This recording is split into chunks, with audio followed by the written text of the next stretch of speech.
Zombies रात को active होते हैं और दिन में धूप की वजह से मर जाते हैं। टोनी गाड़ी में बैठकर सिटी की तरफ जाता है और वहाँ जाकर गाड़ी में ही सो जाता है। वो ख्वाब में अपनी बीवी को देखता है। वो अपनी बीवी से प्रॉमिस करता है बदला नहीं लेगा, चैन से नहीं बैठेगा। फिर टोनी उठकर वहाँ पर ज़ॉम्बीज़ को ढूंढने लगता है। पूरा शहर सुनसान और वीरान पड़ा होता है। कुछ देर बाद उसे एक बिल्डिंग नजर आती है जहाँ वो सप्लाईज और राशन ढूंढने के लिए वो बहुत एहतियात से आगे बढ़ रहा होता है कि कहीं कोई ज़ॉम्बीज़ अचानक उस पर अटैक न कर दे। तभी एक ज़ॉम्बी उसके सामने आ जाता है। टोनी उस पर फायर करता है मगर वो ज़ॉम्बी पहले ही मरा हुआ होता है, लेकिन गोली की आवाज दूर देते हैं और हर तरफ से ज़ॉम्बीज़ निकलकर टोनी पर अटैक कर देते हैं। लेकिन टोनी जैसे तैसे करके उन सबको खत्म कर देता है। असल में वहाँ पर ज़ॉम्बीज़ की तादाद ज्यादा नहीं होती। धूप होने की वजह से वो जगह सेफ होती है। वो उसी बिल्डिंग की छत पर बैठकर आराम करने लगता है। इसी दौरान टोनी को पास से गाड़ी की आवाज सुनाई देती है। वो देखने जाता है कि क्या हो रहा है। सामने एक पागल सी औरत रोड के बीच है और उसके हाथ में एक बच्चा होता है। उसके पास एक गाड़ी रुक जाती है जिसमें 4 लोग होते हैं। उनमें से एक आदमी उस औरत की मदद के लिए उसके पास जाने लगता है, लेकिन अचानक कोई उसे सर में गोली मार देता है। असल में यह एक गैंग होता है। गैंग और उन लोगों के दरमियान जबरदस्त फायरिंग शुरू हो जाती है।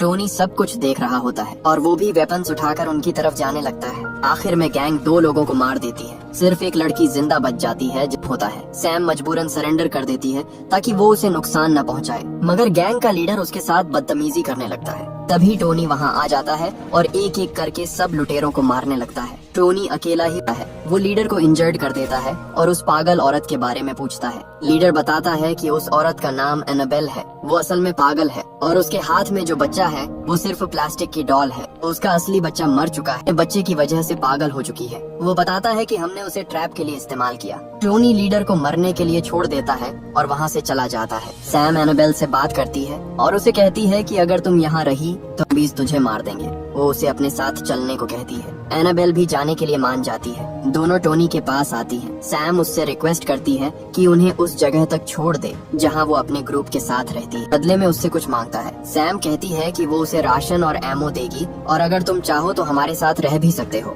यह सुनकर टोनी भी मान जाता है और तीनों उस जगह की तरफ जाने लगते हैं। रास्ते में सैम बताती है कि बीच एक जेल में रहते हैं। टोनी समझ जाता है कि जगह दूर है और अगर रात हो गई तो वहाँ पहुँचना मुश्किल हो जाएगा, क्योंकि रात में ज़ॉम्बीज़ हर जगह फैल जाते हैं। जब वो शहर पहुंचते हैं तब अंधेरा हो चुका होता है और ज़ॉम्बी आने लगते हैं। सैम अपने ग्रुप के एक मेंबर ईथन से कांटेक्ट करती है जो सीसीटीवी स्क्रीन्स पर नजर रखता है। वो उसे कहती है कि फौरन गेट ओपन करो वरना ज़ॉम्बीज़ हमें मार देंगे। ईथन फौरन सबको अलर्ट करता है और ग्रुप के लीडर फ्रैंक को जो उसका बाप भी होता है। सब लोग अपने वेपन्स लेकर गेट पर तैयार हो जाते हैं। जैसे ही टोनी गेट के पास पहुंचता है वो सैम और एनाबेल को नीचे उतरने को कहता है और खुद उन्हें कवर देने के लिए फायरिंग शुरू कर। बहुत ज्यादा ज़ॉम्बीज़ उसकी तरफ आ रहे होते हैं। उसी टाइम सैम की टीम भी उनके पास पहुंच जाती है और टोनी के साथ मिलकर ज़ॉम्बीज़ को मारने लगती है। लेकिन ज़ॉम्बीज़ की तादाद कम होने के बजाय बढ़ रही होती है। जब सिचुएशन काबू से बाहर है तो सब मजबूरन जेल के अंदर चले जाते हैं और दरवाजा बंद करने लगते हैं। लेकिन दरवाजा बंद होने से पहले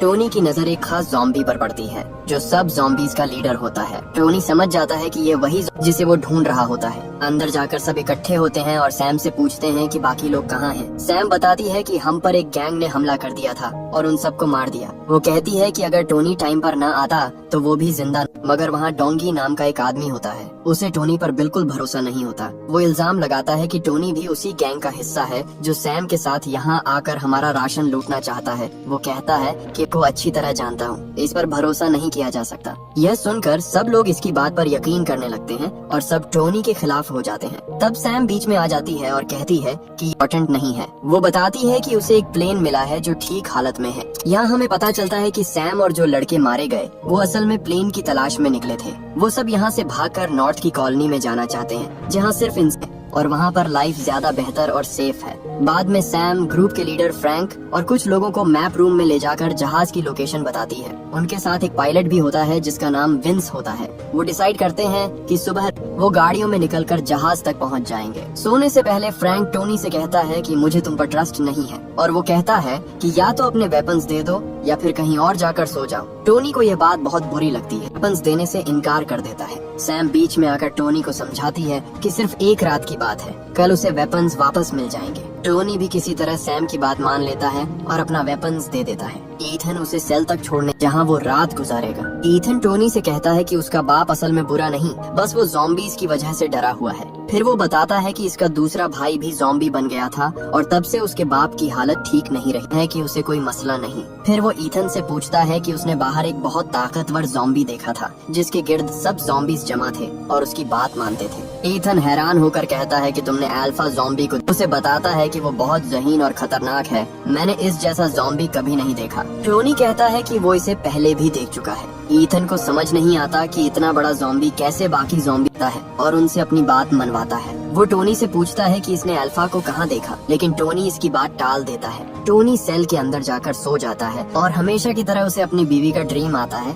लेकिन नाइटमेयर बन जाता है। उसकी बीवी ज़ॉम्बी में बदलकर उस पर हमला करने वाली होती है। वो घबरा कर जाग जाता है और देखता है कि सैम सेल के बाहर बैठकर इसका वेट कर रही है। सैम उससे माफी मांगती है कि उसे बंद कर, लेकिन वो कहती है कि यह उसकी हिफाजत के लिए जरूरी था। दोनों बैठकर अपनी बातें शेयर करते हैं। सैम अपने फियांसे का जिक्र करती है जो ईथन का भाई था और वो भी वायरस की वजह से ज़ॉम्बी बन गया। वो कहती है कि वायरस से पहले उनकी जिंदगी थी और शादी होने वाली थी, लेकिन एक ही दिन में सब कुछ बदल गया। उसे यकीन है कि नॉर्थ की कॉलोनी में जाकर शायद जिंदगी दोबारा बेहतर हो सके। टोनी उसे कहता है कि दुनिया का कोई कोना भी ज़ॉम्बीज से महफूज नहीं रहता। समझाती है कि अल्फा से दूर रहना, क्योंकि उसने उनके बहुत से लोगों को मारा होता है। टोनी दुख भरी आवाज में कहता है कि अल्फा ने इससे सबसे कीमती चीज, इसकी बीवी, छीन ली है। वो 1 साल से उस दिन का इंतजार कि एक दिन वो अल्फा ज़ॉम्बी का सामना जरूर करेगा। कुछ देर बाद गार्ड को बाहर से एक तेज आवाज सुनाई देती है और वो देखने के लिए उस जगह की तरफ जाता है, मगर अचानक ज़ॉम्बीज उस पर हमला कर देते हैं और उसे इंजर्ड करके गिरा देते हैं, तरफ फैल जाते हैं। टोनी गार्ड से चाबी लेकर अपना सेल खोल लेता है। इसी दौरान सब लोग बच्चों और लड़कियों को लेकर एक बड़े सेल में छुपने लगते हैं ताकि वो ज़ॉम्बीज से बच सकें। लेकिन एक ताकतवर ज़ॉम्बी की कोशिश करता है और वो अंदर आने ही वाला होता है कि उसी टाइम टोनी वहाँ आकर उसे खत्म कर देता है और वहाँ मौजूद लोगों को बचा लेता है। जब अंदर घुसने वाले तमाम ज़ॉम्बीज को मार दिया जाता है, इकट्ठे होकर चेक करते हैं कि कौन इन्फेक्टेड हुआ है। एक सिपाही को ज़ॉम्बीज ने काट लिया होता है। वो रो कर कहता है, मैं जीना चाहता हूँ, चाहे मेरा बाजू ही काट दो। लेकिन अब देर हो चुकी होती है और उसके जिस्म में फैल चुका होता है। आंखों में आंसू लिए सब उसे अलविदा कहते हैं और फ्रैंक मजबूरन उसके सर पर गोली चलाकर उसे खत्म कर देता है। जब सूरज निकल आता, लीडर और उसकी टीम गैराज का दरवाजा खोलने की कोशिश करते हैं, लेकिन दरवाजा हिलता तक नहीं, जैसे किसी ने बाहर से बंद कर दिया हो। जब वो मेन गेट से बाहर जाते हैं तो देखकर हैरान रह जाते हैं कि किसी ने पुरानी गाड़ियों से ब्लॉक कर दिया होता है। ये देखकर सब समझ जाते हैं कि ये अल्फा और उसकी फौज का काम है। वो दोबारा बिल्डिंग के अंदर जमा होते हैं ताकि अगला प्लान बना सके। लीडर उनसे कहता है कि जिंदा बचने का अब सिर्फ एक ही रास्ता है कि शहर में जाएं। लेकिन टोनी उनसे पूछता है कि अल्फा और उसकी फौज दिन के टाइम कहाँ छुपी होती है। लीडर बताता है कि वो काफी अरसे से पीका होटल पर कब्जा किए हुए हैं, मगर वो टोनी से कहता है कि अल्फा से दूर ही रहना। टोनी उनसे कब तक उन ज़ॉम्बीज से भागेंगे, बल्कि मैं उसके पास जाऊंगा और उसकी टेरिटरी में घुसकर उसे खत्म करूंगा। एथन, जो लीडर का बेटा होता है, उसे भी टोनी का प्लान पसंद आ जाता है और वो भी साथ जाने के लिए तैयार। कुछ और लोग भी शामिल हो जाते हैं क्योंकि अल्फा ने उनसे भी कुछ छीना होता है और वो भी बदला लेना चाहते हैं। टोनी, एथन और चंद लोग होटल की तरफ जाने लगते हैं। फ्रैंक रूफ टॉप पर खड़ा होकर उन्हें कवर देने का डिसाइड करता है, जब उनके साथ गाड़ियां तलाश करने निकल जाती है।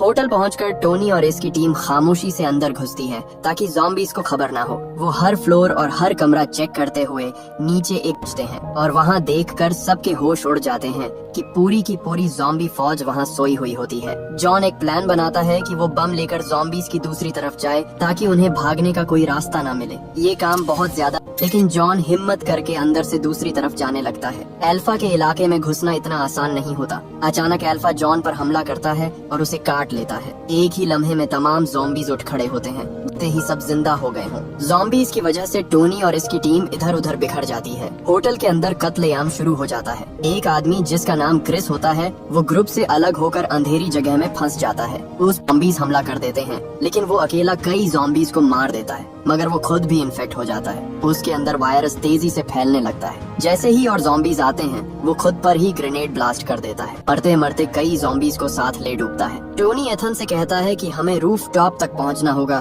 ताकि सूरज की रोशनी का फायदा उठाया जा सके। हर फ्लोर पर उन्हें बेशुमार ज़ॉम्बीज मिलते हैं। वो कई ज़ॉम्बीज को मार जैसे तैसे दोनों रूफ टॉप तक पहुंच जाते हैं। रूफ टॉप पर टोनी अल्फा को देख लेता है। वो सच में ज़ॉम्बीज को कंट्रोल कर रहा होता है और उन्हें अलग अलग डायरेक्शंस में भेज रहा होता है, जैसे कोई कमांडर अपनी फौज चला। एथन घबरा कर कहता है, रस्सी कहाँ है? टोनी बताता है कि रस्सी मैक्स के पास थी। वो रेडियो पर मैक्स से कांटेक्ट करने की कोशिश करता है, लेकिन जवाब खौफनाक होता है। मैक्स पर ज़ॉम्बीज हमला कर चुके होते हैं। मैक्स किसी तरह आता है और कहता है, जल्दी आ जाओ वरना देर हो जाएगी। टोनी प्लान बनाता है कि मैं ज़ॉम्बीज का ध्यान भटकाऊंगा, तुम नीचे जाकर रस्सी ले आना। एथन अपनी जान खतरे में डालकर नीचे जाता है और मैक्स तक पहुंचकर रस्सी ले लेता है। मैक्स जो अब ज़ॉम्बी बन चुका होता है उस पर हमला कर देता है। वो उसे काटने ही वाला होता है कि बिल्कुल आखिरी लम्हे पर टोनी पहुंचकर एथन को बचा लेता है। जब वो ऊपर जाने लगते हैं, ज़ॉम्बीज उन पर अटैक कर देते हैं, लेकिन किसी तरह दोनों रूफटॉप पर पहुंचने में कामयाब हो जाते हैं। टोनी एथन से कहता है, पहले तुम रस्सी से नीचे उतर जाओ। तभी एथन की नजर अपने हाथ पर पड़ती है